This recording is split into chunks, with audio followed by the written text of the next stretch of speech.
Hello and welcome to Yadna investment academy. मेरा नाम है शैनिक भंडारी और आज के इस वीडियो में हम बात करने वाले माइंडस्पेस बिजनेस पार्क्स आरईआईटी के बारे में। तो आइए शुरू करते हैं। माइंडस्पेस के बारे में जानने से पहले हम इस वीडियो में सबसे पहले समझेंगे कि ये आरईआईटीज क्या होता है, इसके रेगुलेशंस कैसे, ये इंडिया में कैसे इवॉल्व हुआ और ग्लोबल मार्केट में आरईआईटीज कैसे परफॉर्म कर रहे हैं। तो इन सभी के बारे में पहले हम डिस्कस करते हैं। तो आइए शुरू करते हैं। आरईआईटीज और रियल एस्टेट इन्वेस्टमेंट ट्रस्ट, ये जो एसेट क्लास है, ये इंडिया में सबसे पहले इंट्रोड्यूस हुआ था 2014 में। तो 2014 में इसके रिगार्डिंग कुछ नए रूल्स लाए गए थे, एक नया लॉ यहाँ पे पास किया गया था जिसके अंडर आरईआईटीज को परमिशन मिल गई टू ऑपरेट इन इंडिया। और इसी के बाद 2019 में इंडिया की फर्स्ट आरईआईटी लिस्ट हुई थी। सो आरईआईटीज का अगर हम एक बेसिक स्ट्रक्चर जानना चाहें तो वो कुछ इस प्रकार होगा। जो आरईआईटीज होते हैं वो बेसिकली एक ट्रस्ट फॉर्म में होते हैं, जैसे ही नाम में भी हम देख सकते हैं, रियल एस्टेट इन्वेस्टमेंट ट्रस्ट। तो आरईआईटीज जो होते हैं इनके कुछ यूनिट होल्डर्स होते हैं, जस्ट लाइक किसी भी कंपनी के शेयर होल्डर्स होते हैं। तो ये यूनिट होल्डर्स या तो कॉमन इंस्टीट्यूशनल इन्वेस्टर्स या रिटेल पब्लिक हो सकते हैं या फिर स्पॉन्सर्स हो सकते हैं। तो जैसे किसी भी कंपनी में प्रमोटर्स होते हैं, उसी तरह किसी भी आरईआईटी के लिए एक स्पॉन्सर होता है। सो स्पॉन्सर को हम as good as promoter consider कर सकते हैं। उसके बाद ये जो यूनिट होल्डर्स है ये एक्चुअली द बेनिफिशियरीज है इन द आरईआईटी, लेकिन ये ट्रस्ट है तो इसके लिए एक सेपरेट ट्रस्टी होता है और इसके ऑपरेशंस मैनेज करने के लिए एक मैनेजर होता है। और इन सब के बाद जो आरईआईटी का जो स्ट्रक्चर है जहाँ पे वो एक्चुअल बिजनेस कैरी ऑन करते हैं, तो it can form part in two ways, either through an SPV that is a special purpose vehicle or directly by investing into real estate investment assets.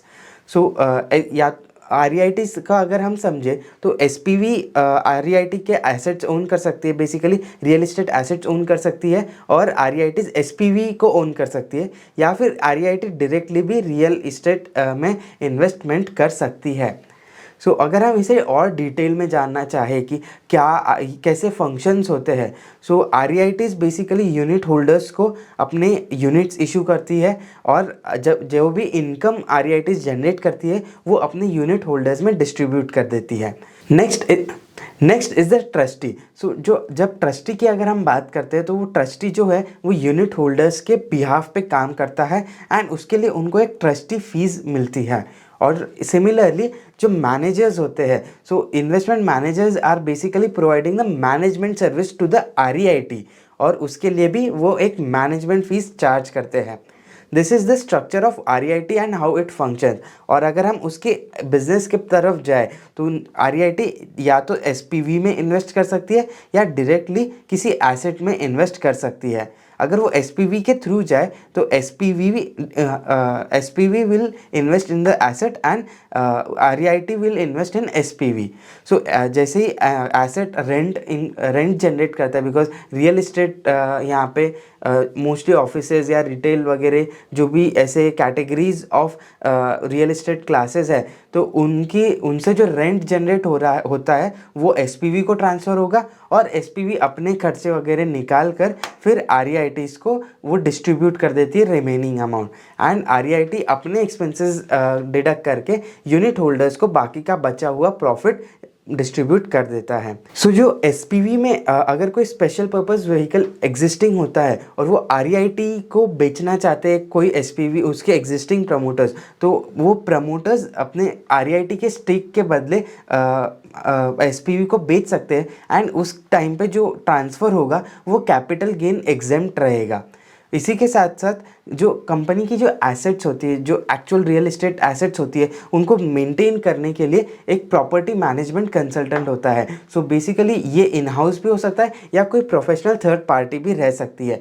And PMCs generally charge a management fees, तो लगभग 3% के आसपास, 3.5% के आसपास की management fees ये पीएमसीज charge करती है based on the net rent. Rental income. Next हम समझेंगे कि REIT में जो पार्टीज इन्वॉल्व है उनके लिए क्या क्या रेगुलेशंस एप्लीकेबल है। तो जैसे कि हम स्पॉन्सर्स की बात करें तो स्पॉन्सर्स बेसिकली सेबी के साथ रजिस्टर्ड होने चाहिए। उनको किसी भी REIT में 3 स्पॉन्सर्स से ज़्यादा नहीं हो सकते। सो मैक्सिमम 3 स्पॉन्सर्स हो सकते हैं एंड उनकी minimum holding after IPO should be 5%। Sponsors का एक और क्राइटेरिया है कि उनका जो नेटवर्थ है तो वो इंडिविजुअल बेसिस पे लगभग 25 करोड़ का नेटवर्थ होना चाहिए एंड कंबाइंड नेटवर्थ सभी स्पॉन्सर्स का मिलके एटलीस्ट 100 करोड़ होना चाहिए। REIT again should be registered with SEBI. तो किसी भी REIT को अगर रजिस्टर करना है तो सेबी के अप्रूवल के प्रोसेस के बाद ही REIT फंक्शन कर सकती है। और REIT डायरेक्टली या in through SPVs real estate में इन्वेस्ट कर सकती है। REITs का एक बोर्ड होता है, तो बोर्ड भी सेबी के पास रजिस्टर्ड होता है एंड ये जो ट्रस्टीज़ होते हैं बेसिकली बोर्ड ऑफ ट्रस्टीज़, तो ये स्पॉन्सर से या मैनेजर से किसी भी तरह रिलेटेड नहीं हो सकते।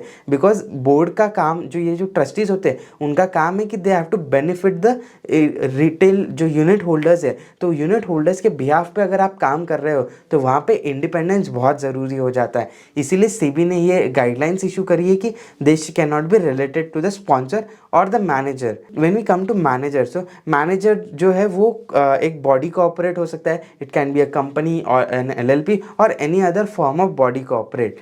So minimum 2 people should be there as manager and उनका जो एक्सपीरियंस है इंडिविजुअल पर्सन का 5 years का एक्सपीरियंस होना चाहिए। जो रियल इस्टेट प्रॉपर्टीज़ में जो REITs इन्वेस्टमेंट करता है आइदर डायरेक्टली और थ्रू एन SPV, वो सारी जो प्रॉपर्टीज़ है वो रेंटल इनकम जनरेट करती है and it is required that 90% of the income generated is again distributed to the investors. जो यूनिट होल्डर्स होते हैं उनको 90% of the net distributable cash flow, ये एक टर्म यूज़ होती है। तो नेट NDCF या नेट डिस्ट्रीब्यूटेबल कैश फ्लो का 90% REITs को अपने इन्वेस्टर्स को डिविडेंड के फॉर्म में या अदर डिस्ट्रीब्यूशंस के फॉर्म में पास ऑन कर देना पड़ता है। अगर हम टैक्सेशन की बात करें कि रिटेल इन्वेस्टर्स के पर्सपेक्टिव से और REITs के पर्सपेक्टिव से कैसे कैसे टैक्सेशन रहते हैं, तो REITs basically 3 types of distribution करती है।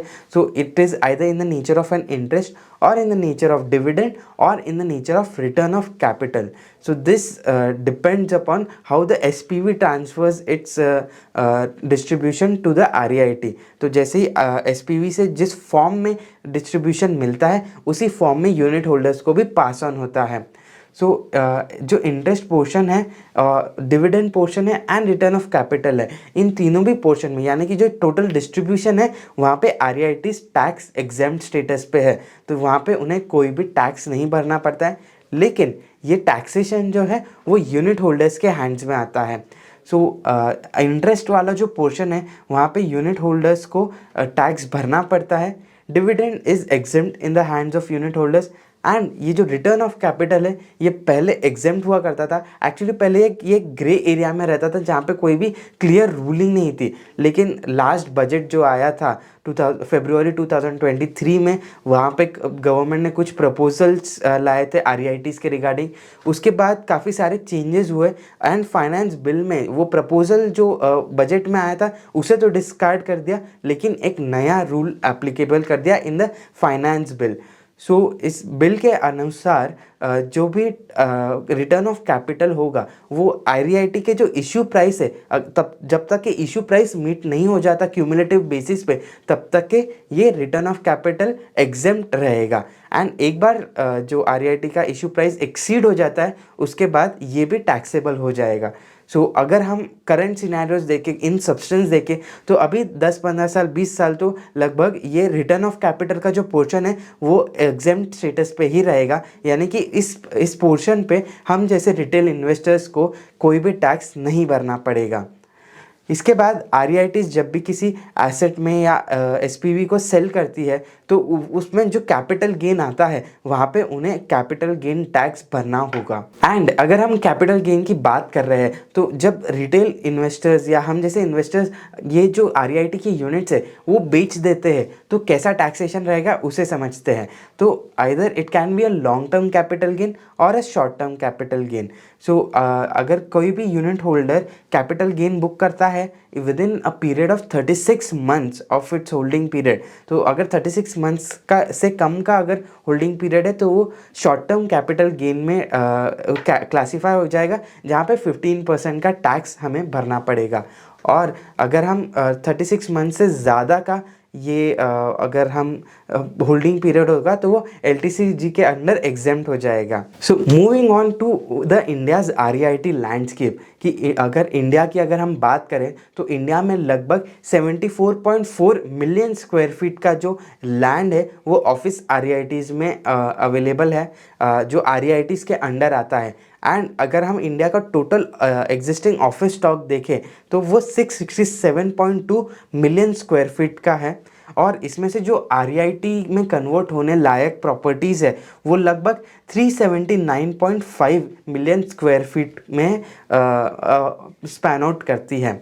इसके साथ साथ लगभग 41 मिलियन स्क्वायर फीट का अंडर कंस्ट्रक्शन प्रॉपर्टीज़ है जो आरईआईटी में फॉर्म हो सकता है। अगर हम ब्रेकअप देखें कि सिटी वाइज कैसा ब्रेकअप है तो दिल्ली में लगभग 127 एमएसएफ का 128 एमएसएफ का एरिया है, मुंबई में 120 एमएसएफ है, Bangalore is a bigger space जहाँ पे आरईआईटीज़ कॉन्सेंट्रेटेड रहते हैं, तो 190 मिलियन स्क्वायर फीट का यहाँ पे लैंड अवेलेबल एरिया अवेलेबल है which can be converted to REITs. So India में लगभग 11% ग्रेड ए जो ऑफिस पार्क्स है या ऑफिसेज है बेसिकली, तो वो उसका 11% आरईआईटीज़ होल्ड करते हैं। एंड अभी भी काफ़ी बड़ा हेडरूम है बिकॉज ये ग्रेड ए ऑफिस पार्क्स तो इजीली आरईआईटी में कन्वर्ट हो सकते हैं।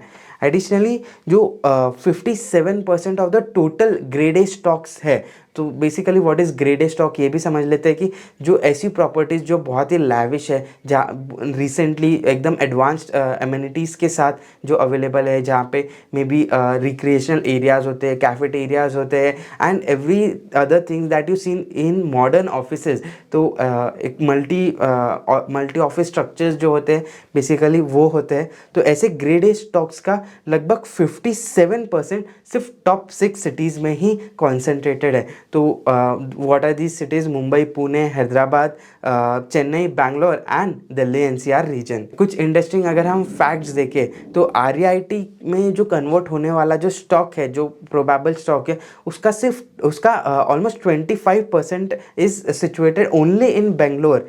एंड इसके साथ साथ जो हैदराबाद है that is the second largest city where this REITable stocks are present, तो लगभग 19% of this stock is present in Hyderabad. So जो टॉप 3 सिटीज़ है बेसिकली वो बैंगलोर, मुंबई एंड दिल्ली एनसीआर, वो 56% कंट्रीब्यूट कर रहे हैं to the REITable stock, and more than 70% of the grade A stock in Hyderabad and Pune are REIT वर्दी, मतलब वो REIT में कन्वर्ट हो सकते हैं। तो काफ़ी बड़ा हेडरूम है एंड इंडिया में ये कॉन्सेप्ट काफ़ी नया है। बाकी हम अगर और भी कंट्रीज़ के बारे में देखें तो काफ़ी पुराना यहाँ पे उनका हिस्ट्री रहा है REITs के रिगार्डिंग।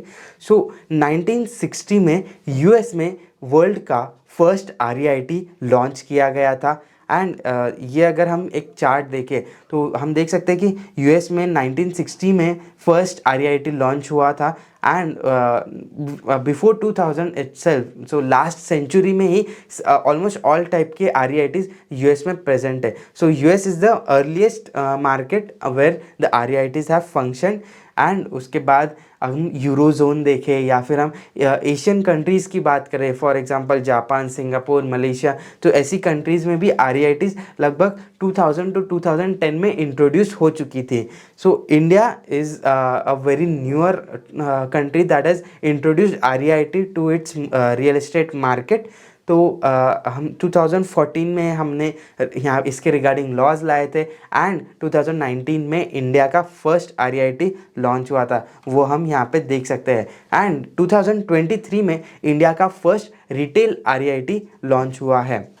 इसके बाद एक्सपेक्टेशंस है कि आने वाले जो 5 से 10 साल है उसमें काफ़ी सारे रिटेल या फिर ऑफिस REITs तो आएंगे ही, साथ साथ जो इंडस्ट्रियल REITs है, बेसिकली जो वेयर हाउसेज रहेंगे तो उनके भी REITs है, वेयर हाउसेज, कोल्ड स्टोरेज या ऐसे और भी कोई इंडस्ट्रियल एसेट्स जो रहेगी उनके भी REITs आ सकते हैं। सो एक क्विक कंपैरिजन अगर हम देखें तो US में 1960 में REITs लॉन्च हुए थे, वेरएज जापान में 2000 में, UK 2007, सिंगापुर वाज अगेन 1999 में इंट्रोड्यूस हुआ था एंड इंडिया में 2019 में ये फर्स्ट REIT आया था।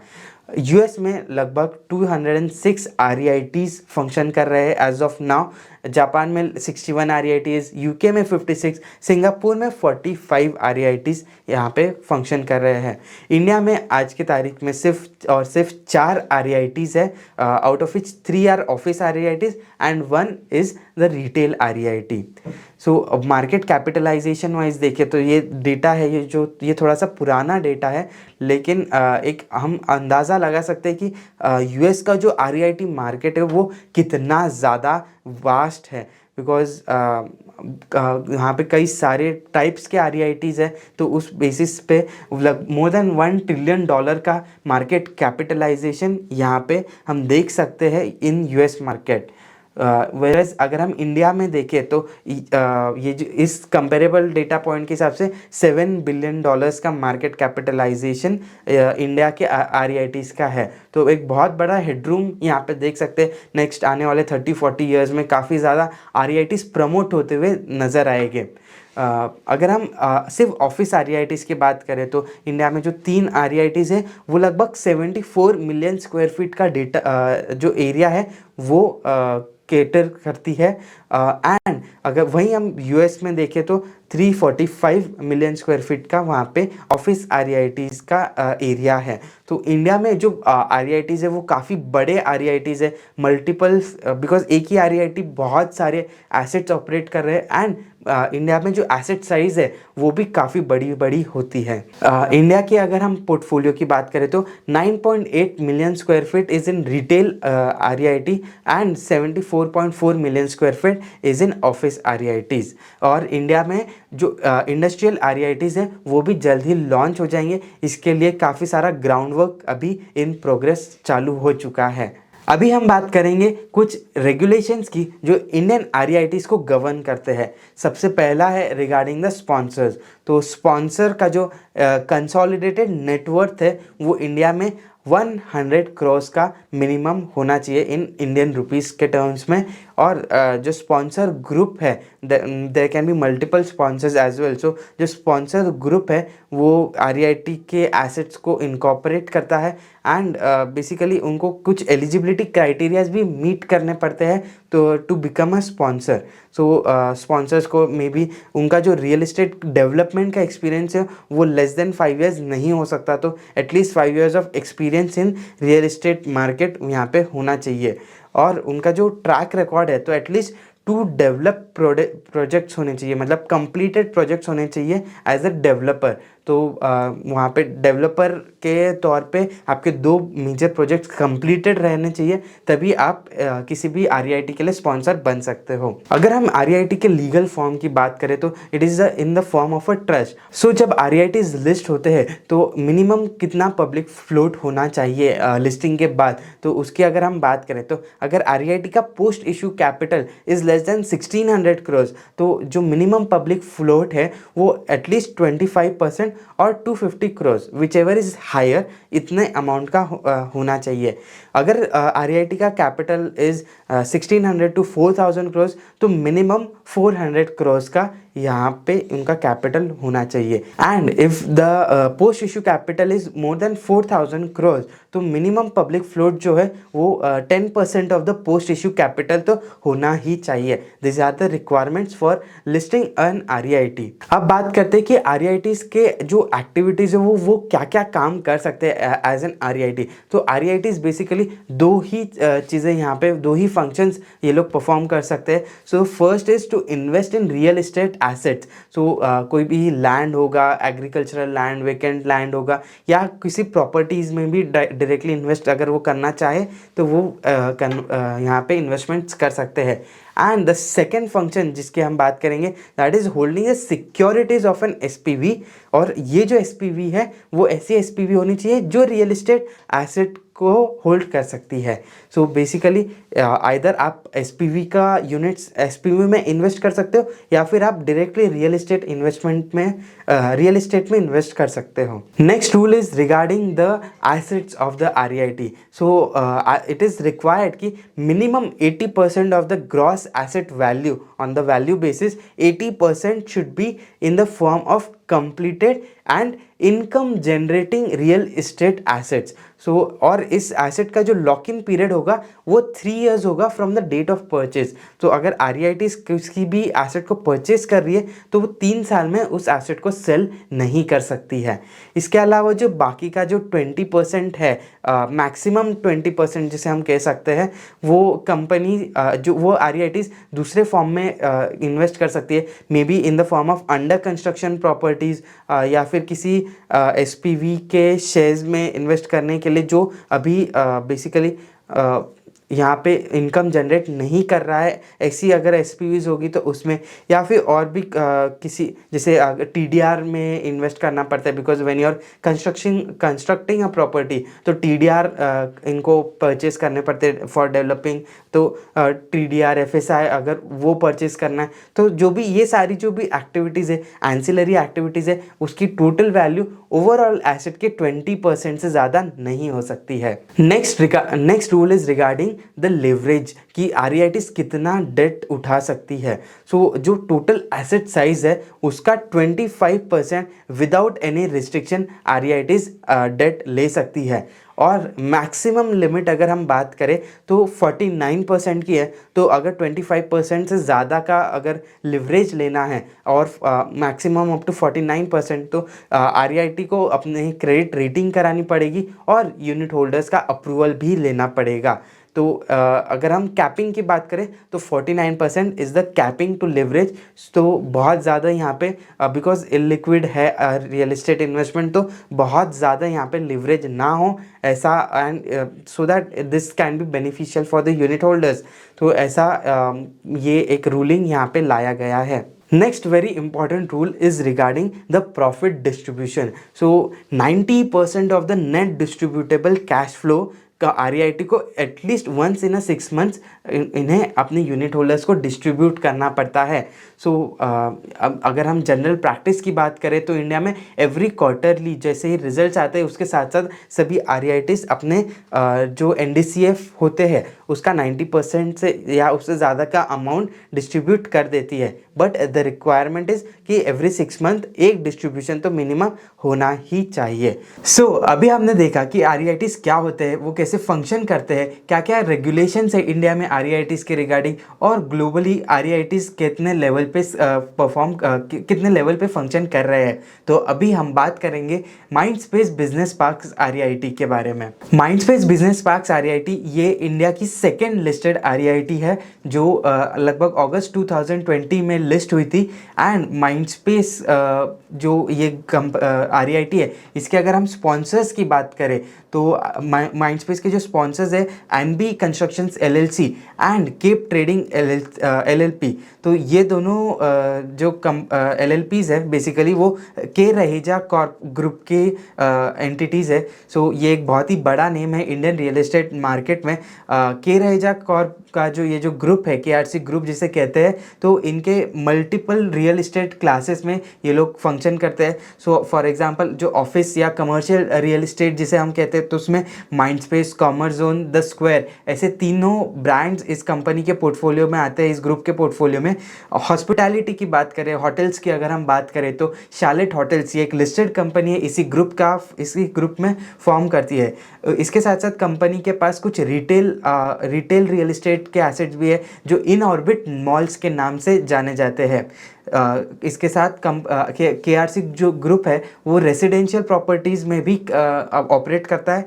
एंड शॉपर्स स्टॉप का जो चेन है, जो रिटेल चेन है बेसिकली, वो भी KRC ग्रुप के अंडर आती है। तो ऐसे ही एक बहुत ही अच्छा एंड बहुत ही वेल नोन जो स्पॉन्सर ग्रुप यहाँ पे माइंडस्पेस को प्रमोट कर रहा है। तो अगर हम माइंडस्पेस के KRC ग्रुप के एसेट्स के बारे में अगर हम देखना चाहें तो ऑफिस में लगभग उनके पास 36.4 million square feet of area उन्होंने डेवलप किया है। एंड 3200 होटल रूम्स के उनके पास कैपेसिटी है। उनके पास 4 इन ऑर्बिट मॉल्स है इन across the country.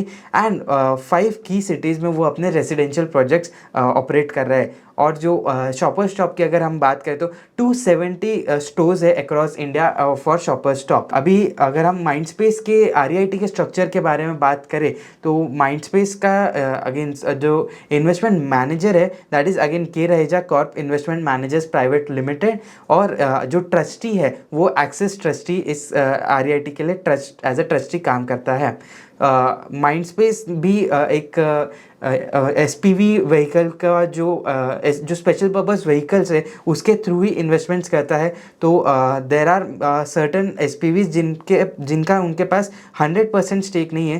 For example K Raheja IT park Hyderabad limited, फिर Intime properties limited, Sundew properties limited. तो ये तीनों जो SPVs है इसमें उनके जो 11% शेयर होल्डिंग है वो Telangana state industrial infrastructure corporation limited के पास है। एंड जो बचा हुआ 89% है वो माइंडस्पेस REIT के पास है। बाकी के अगर हम एसेट्स देखें तो उनमें माइंडस्पेस के 100% ओनरशिप है। इसके साथ साथ माइंडस्पेस का एक फैसिलिटी मैनेजमेंट डिवीज़न भी है, यानी कि जो प्रॉपर्टीज़ को मैनेजमेंट करने का थर्ड पार्टीज़ को काम देने की बजाय ये खुद ही इन हाउस प्रॉपर्टी मैनेजमेंट का इनका एक सेपरेट डिवीज़न ऑपरेट करते हैं। अगर हम माइंडस्पेस के पोर्टफोलियो की बात करें तो जो टोटल पोर्टफोलियो है माइंडस्पेस का, total leasable area is around 32.3 million square feet. उसमें से जो कंप्लीटेड एरिया है वो लगभग 26.1 मिलियन स्क्वायर फीट का है। And 6.2 million square feet around approximately ये अंडर डेवलपमेंट एरिया है। अगर हम ऑक्यूपेंसी की बात करें तो लगभग 84% की ऑक्यूपेंसी यहाँ पे हमें देखने को मिल सकती है। और जो वेटेड एवरेज लीज एक्सपायरी है, well is another important aspect की वेल ये दर्शाता है कि उस प्रॉपर्टी में जो टेनेंट्स हैं उनका जो एवरेज लीज टेन्योर है वो कितना है। तो माइंडस्पेस के लिए अगर हम देखें तो कुछ प्रॉपर्टीज़ में उनका 9 इयर्स का से भी ज़्यादा का एवरेज एक्सपायरी पीरियड है। अगर हम ओवरऑल बेसिस पे देखें तो लगभग 6.9 इयर्स का यहाँ पे जो वेटेड एवरेज लीज एक्सपायरी का नंबर यहाँ पे निकल के आता है for the entire REIT। In place rent की अगर हम बात करें तो लगभग 67 रुपीज़ का एवरेज रेंट है। Again this rent again depends upon various micro markets जहाँ पे वो एसेट्स लोकेटेड है। For example the square BKC यहाँ पे जो रेंट है 240 रुपीज़ पर स्क्वायर फीट पर मंथ का रेट यहाँ पे है। लेकिन अगर हम बाकी का ओवरऑल एवरेज यहाँ पे पर स्क्वायर फीट रेंट देखें तो सिर्फ 67 रुपीज़ पे आता है। सो एक काफ़ी ज़्यादा वास्ट डेविएशन है यहाँ पे। But it again depends upon what market are you in, what is the locality. So जैसे ही हम नॉर्मल किसी भी रियल इस्टेट एसेट को रेंट पे चढ़ाने जाते हैं तो जैसे रेंट एरिया से डिपेंड करता है, सिमिलर एक लॉजिक यहाँ पे भी काम करता है। जो ग्रॉस एसेट वैल्यू है इस REIT की, तो मुंबई रीजन में लगभग 37% की यहाँ पे उनका जो टोटल एसेट्स है वो मुंबई रीजन में सिचुएटेड है। लगभग 20% पुणे रीजन में है एंड 37% हैदराबाद में है। और जो चेन्नई में एक और प्रॉपर्टी है इनकी, वो लगभग 4% कंट्रीब्यूट करती है to the GAV, and the facility management division contributes to रफली 2.5%। तो ऐसे इनका टोटल GAV का ब्रेकअप आता है। अगर हम डेवलपमेंट पाइपलाइन की बात करें तो there are multiple projects that the REIT is undertaking. So Mumbai, Hyderabad और पुणे रीजन में यहाँ पे इनके प्रॉपर्टीज़ पे कंस्ट्रक्शन चल रहे हैं। और लगभग पुणे में एक बड़ी प्रॉपर्टी, लगभग 1 मिलियन स्क्वायर फीट की प्रॉपर्टी पुणे में Q3 FY25 में रेडी हो जाएगी, ऐसा कंपनी का मानना है। एंड जो हैदराबाद की एक बड़ी प्रॉपर्टी है माइंडस्पेस माधापुर, तो 1.3 मिलियन स्क्वायर फीट का ये एरिया रहने वाला है। एंड द एस्टिमेटेड कंप्लीशन जो है इसका वो Q4 FY26 में आएगा। और लगभग 650 से 700 करोड़ के बीच का इन्वेस्टमेंट अभी और इसी प्रॉपर्टी के लिए होना बाकी है। तो जो टोटल पेंडिंग केपेक्स अगर हम देखें तो that for these under construction projects it comes to around 1300 crores। तो इतना इन्वेस्टमेंट नेक्स्ट 2-3 ईयर्स में माइंडस्पेस REIT आगे जाके करने वाली है। नेक्स्ट अगर हम पोर्टफोलियो मिक्स की बात करें कि रीजन वाइज कैसा मिक्स है, तो 36.1% मुंबई रीजन में ग्रॉस एसेट वैल्यूज़ है, जो उनका टोटल मार्केट वैल्यू है basically, that is Mumbai region में 105 बिलियन रुपीज़, यानी 10,500 करोड़ का मार्केट वैल्यू है इनकी एसेट्स का, that is located in Mumbai. 11.7 MSF का यहाँ पे एरिया मुंबई में इनके पास है। अगर हम पुणे की बात करें तो अगेन पुणे में 16.7% का GAV यहाँ पे आता है कंट्रीब्यूशन। 6,400 करोड़ का यहाँ पे मार्केट वैल्यू है with an area of 5.4 MSF। वहीं हैदराबाद की अगर हम बात करें तो 43.7% यहाँ पे कंट्रीब्यूशन है विथ 10,700 क्रॉस वैल्यूएशन। अगेन यहाँ पे जो एरिया की अगर हम बात करें तो 14.1 मिलियन स्क्वायर फीट का एरिया यहाँ पे दिखता है। चेन्नई एक रिलेटिवली छोटा रीजन है इस REIT के लिए, तो 1.1 मिलियन स्क्वायर फीट का ही यहाँ पे लीजेबल एरिया है, टोटल लीजेबल एरिया, एंड उसका जो वैल्यूएशन है दैट इज़ अराउंड 1,100 करोड़। सो अगर हम टेनेंट्स की बात करें तो अगर जो टॉप टेनेंट्स यहाँ पे है तो L&T है, एक्सेंचर है, कॉग्निजेंट है, IDFC है, बार्कलेज, वेराइजन, ऐसे कई सारे ब्रिटिश पेट्रोलियम, ऐसे कई सारे फेमस नेम्स, बहुत Indian companies as well as foreign MNCs यहाँ पे दिखाई देते हैं। जो एवरेज ड्यूरेशन है लीज का, तो वो टॉप 10 टेनेंट्स के लिए 11 ईयर्स तक के जाता है। सो काफ़ी अच्छा लॉन्ग टर्म विजिबिलिटी है यहाँ पे इस REIT के पोर्टफोलियो टॉप इन्वेस्टर्स के लिए। एंड जो इनके जो टोटल टेनेंट्स है उसमें से 21 टेनेंट्स ऐसे हैं वो सिर्फ वो जो ना कि सिर्फ एक ही प्रॉपर्टी में बल्कि मल्टीपल प्रॉपर्टीज़ में उन्होंने ऑफिसेज रेंट किए हैं in Mindspace REIT, from Mindspace REIT। जो फॉरेन MNCs का यहाँ पे कंट्रीब्यूशन है दैट इज़ 74%। एंड जो टॉप 10 टेनेंट्स जो हम जिनकी बात कर रहे थे वो लगभग 30% यहाँ पे रेंटल्स जनरेट करते हैं फॉर माइंडस्पेस REIT। अगेन 31% जो रेंट आता है वो that comes from Fortune 500 companies. And अगर हम टेक्नोलॉजी सेक्टर की बात करें तो लगभग 45% जो रेंट आते हैं वो टेक्नोलॉजी सेक्टर से आते हैं। अगर हम सेक्टर वाइज टेनेंट मिक्स देखें तो 44.9% टेक्नोलॉजी सेक्टर से आता है, 19.5% फाइनेंशियल सर्विसेज सेक्टर से आता है, और उसके बाद engineering and manufacturing and telecom and media 9.6 and 6.5% पे है। तो अगर हम देखें किसी भी REIT के बारे में अगर आप पढ़ने जाओगे तो जो सेक्टर डाइवर्सिफिकेशन है उसमें टेक्नोलॉजी या IT सेक्टर का और साथ ही साथ फाइनेंशियल सर्विसेज और BFSI सेक्टर का जो मिक्स रहेगा वो ज़्यादा रहेगा। तो बेसिकली ये जो सेक्टर्स है वो सर्विस ओरिएंटेड सेक्टर्स है, इस एंड वो बड़े बड़े ऑफिसेज भी ये कंपनीज रेंट आउट करती है। इसीलिए इस सेक्टर का, इन दोनों सेक्टर पे डिपेंडेंस इंडियन ऑफिस REITs का काफ़ी काफ़ी ज़्यादा है। नेक्स्ट हम बात करेंगे लिवरेज की। सो हमने जब हम रेगुलेशंस देख रहे थे हमने पढ़ा था कि 25% तक के there are no restrictions on taking leverage, and यहाँ पे माइंडस्पेस का सिर्फ 19.8% का नेट डेट टू वैल्यू है। सो काफ़ी अच्छा हेडरूम इनके पास लिवरेज लेने के लिए भी आगे है। तो this can help them in raising funds for the future upcoming projects. अगर हम इनकी क्रेडिट रेटिंग की बात करें तो क्रिसिल एंड इकरा दोनों ने ही AAA स्टेबल की रेटिंग दी है, that is the best rating in the industry. And इसी के साथ साथ इनको बेटर कॉस्ट ऑफ फंड्स भी अवेलेबल हो जाते हैं। सो जो डेट है इस REIT का तो लगभग 64 बिलियन रुपीज़ का यहाँ पे ग्रॉस डेट है with a cost of debt of 7.8%, और जो 5.3 ईयर्स का एवरेज मेच्योरिटी टर्म है इस डेट का। रोफो की अगर हम बात करें तो what is ROFO? ROFO is basically right of first offer. जब भी कोई स्पॉन्सर REIT लॉन्च करता है तो एक रोफो एग्रीमेंट साइन होता है। उस एग्रीमेंट के बेसिस पर जैसे इस केस में माइंडस्पेस का जो रोफो एग्रीमेंट है वो KRC ग्रुप के साथ है। तो KRC group during the agreement period अगर कोई भी एसेट यहाँ पे उनकी लॉन्च होती है और वो सेल आउट करना चाहते हैं कोई भी कमर्शियल प्रॉपर्टी, तो वो उसका सबसे पहला ऑफर जो रहेगा, offer to sale, that would be given to Mindspace REIT। So this is basically how ROFO function. So ROFO again यहाँ पे हमें एक लॉन्ग टर्म प्रॉस्पेक्ट्स देखने के लिए हेल्प करता है कि कैसे आगे आगे जाकर ये REIT जो है वो कैसे एसेट्स एक्वायर कर सकती है। सो माइंडस्पेस का जो रोफो का जो पोर्टफोलियो है that pipeline stands at around 8.6 million square feet. Mumbai region, Hyderabad region और चेन्नई, ये तीनों भी जगहों पे इनके रोफो एसेट्स है, और जो KRC ग्रुप बेसिकली यहाँ पे प्रेजेंट है।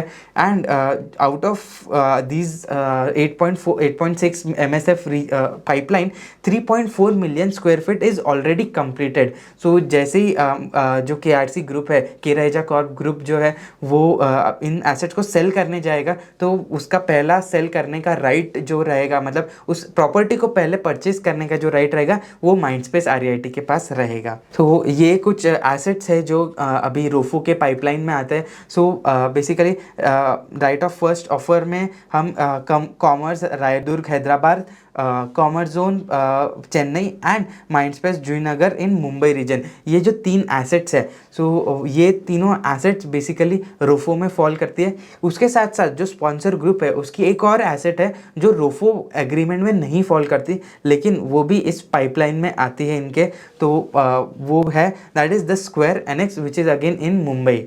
सो ऐसे इंटरेस्टिंग रोफो पाइपलाइन है, काफ़ी स्ट्रॉन्ग विजिबिलिटी दिखती है रोफो के लिए। So that is a good perspective for this REIT। Distribution yields की अगर जब हम बात करते तो जब भी REITs अपने प्रॉफिट्स डिस्ट्रीब्यूट कर रही है तो Q1 FY22 में अगर हम देखें तो 4.6 रुपीज़ का डिस्ट्रीब्यूशन था, और बहुत ही ग्रेजुअल इंक्रीज़, थोड़ा थोड़ा इंक्रीज़ हमें यहाँ पे देखने को मिला है। एंड अभी लगभग 4.79 रुपीज़ पर यूनिट का यहाँ पे इन्होंने डिस्ट्रीब्यूशन Q2 FY24 में किया था। सो अभी एनुअलाइज डिस्ट्रीब्यूशन यील्ड जब हम कैलकुलेट कर रहे हैं तो जो लास्ट उस क्वार्टर का जो यील्ड है that is calculated by multiplying the जो distribution of that quarter by 4 and dividing it by the unit price at the end of the quarter. तो हम देख सकते हैं कि जो यील्ड्स है वो बीच में 5% तक के आ गए थे लेकिन अभी वापस से वो 6% पे आ चुके हैं, जबकि जो प्राइसेस है जो डिस्ट्रीब्यूशन है वो डिस्ट्रीब्यूशन अमाउंट में इतना ज़्यादा वेरिएंस नहीं आया है। सो बेसिकली ये डिपेंड करता है कि कैसे यूनिट प्राइस है। तो अगेन अगर यूनिट प्राइसेस कम रहेंगे तो यील्ड्स ज़्यादा दिखेंगी, एंड अगर यूनिट प्राइस अगर ज़्यादा है तो ये यील्ड्स कम होते हुए नज़र आएंगे। So again this is simply एक मैथमेटिकल फंक्शन है, तो this is how the maths work.